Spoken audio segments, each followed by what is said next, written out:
नमस्कार। आज की कहानी है सेठ और वफादार नौकर।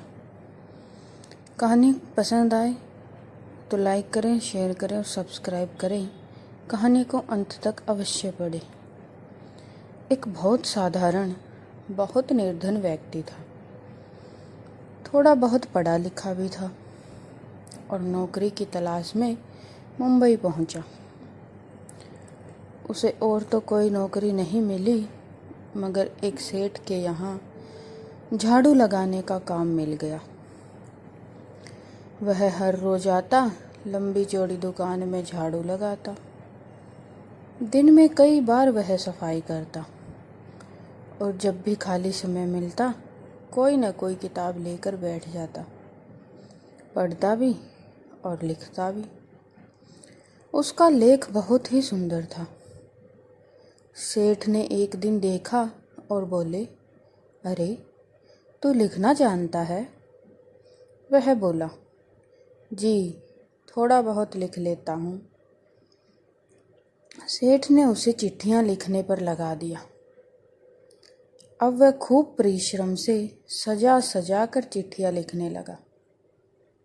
उसके लिखने का, बात को प्रस्तुत करने का ढंग बहुत ही सुंदर था। चिट्ठी में हिसाब किताब की बात आती तो उसे भी वह बहुत समझा बुझा कर लिखता। सेठ जी ने एक दिन ऐसा ही पत्र देखा तो कहा, अरे, तू हिसाब किताब भी जानता है? वह बोला, जी, थोड़ा बहुत जानता हूँ। सेठ जी ने उसे मुनीम बना दिया।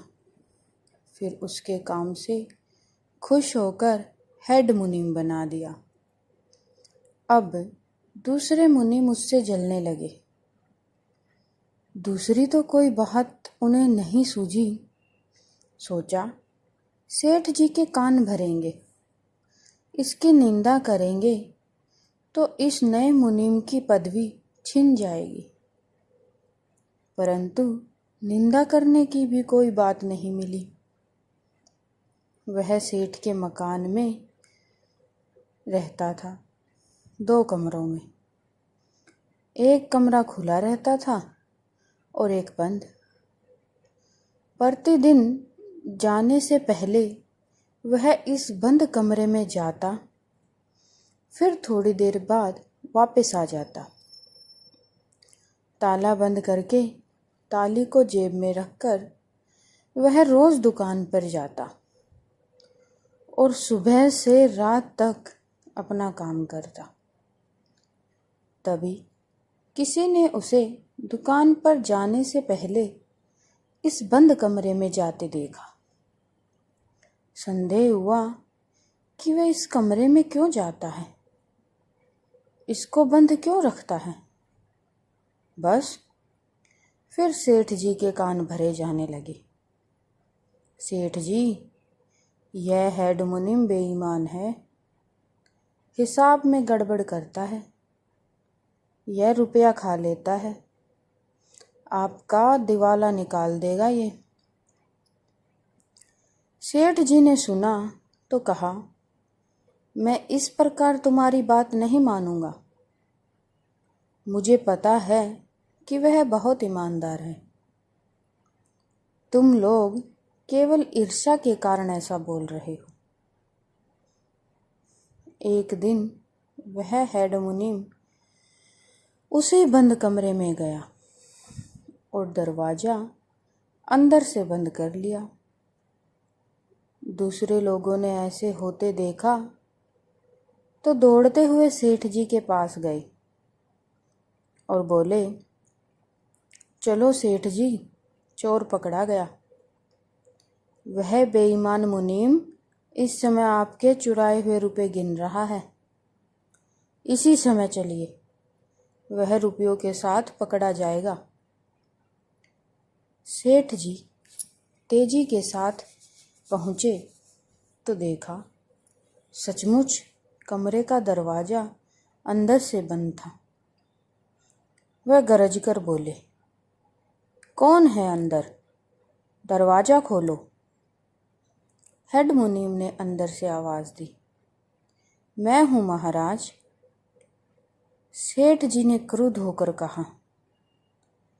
अंदर क्या कर रहे हो? दरवाजा खोलो। हेड मुनीम ने कहा, जी कोई विशेष काम तो नहीं कर रहा। सेठ जी गरजे, फिर दरवाजा खोलो। हेड मुनीम ने कहा, ठीक है सेठ जी, थोड़ी देर रुकिए, दरवाजा खोल दूंगा। सेठ जी चिल्लाए, अभी इस समय दरवाजा खोलो, नहीं तो हम दरवाजा तोड़ देंगे। हेड मुनीम ने अंदर से दरवाजा खोल दिया। सेठ जी और दूसरे लोग कमरे में घुस गए। देखा कि वहां केवल एक पुराना सा लोहे का संदूक है, बाकी सारा कमरा खाली है। सेठ जी ने कहा, इस संदूक में क्या है? मुनीम जल्दी से संदूक पर बैठ गया और हाथ जोड़कर बोला, अन्नदाता, यह मत पूछो, संदूक बंद ही रहने दो। दूसरे लोगों ने कहा, इसी में तो सब कुछ है, इसीलिए खोलने नहीं देता। सेठ जी ने कहा, क्या है इसमें? खोलो, हम इसे देखना चाहते हैं। मुनीम ने बैठे बैठे कहा, इसमें कुछ नहीं है महाराज, इसे न खुलवाइए, इसमें कोई काम की वस्तु नहीं है। सेठ जी ने कहा, हट जाओ आगे से, हम इसे अवश्य देखेंगे। हेड मुनीम की आंखों में आंसू आ गए। वह धीरे से उठा और संदूक खोल दिया। सेठ जी ने अंदर देखा तो आश्चर्य से पूछा, अरे यह क्या है? उसमें एक फटी हुई धोती, एक मैला सा कुर्ता, एक पुराने टूटे हुए जूते। सब लोगों ने उन वस्तुओं को देखा, कोई भी इनका अर्थ न समझ सका। हेड मुनीम ने हाथ जोड़कर, सिर झुकाकर भूमि की ओर देखते हुए कहा, ये वे वस्त्र हैं महाराज, जिन्हें पहनकर कई वर्ष पूर्व मैं इस शहर में आया था और आपकी सेवा में उपस्थित हुआ था। आपसे नौकरी देने की प्रार्थना की थी और आपने कृपा करके मुझे दुकान में झाड़ू देने की नौकरी दी थी। आपकी उस कृपा को मैं भूल न जाऊं, मैं अपनी वास्तविकता को भूल न जाऊं, मेरे हृदय में कभी अभिमान न जाग उठे।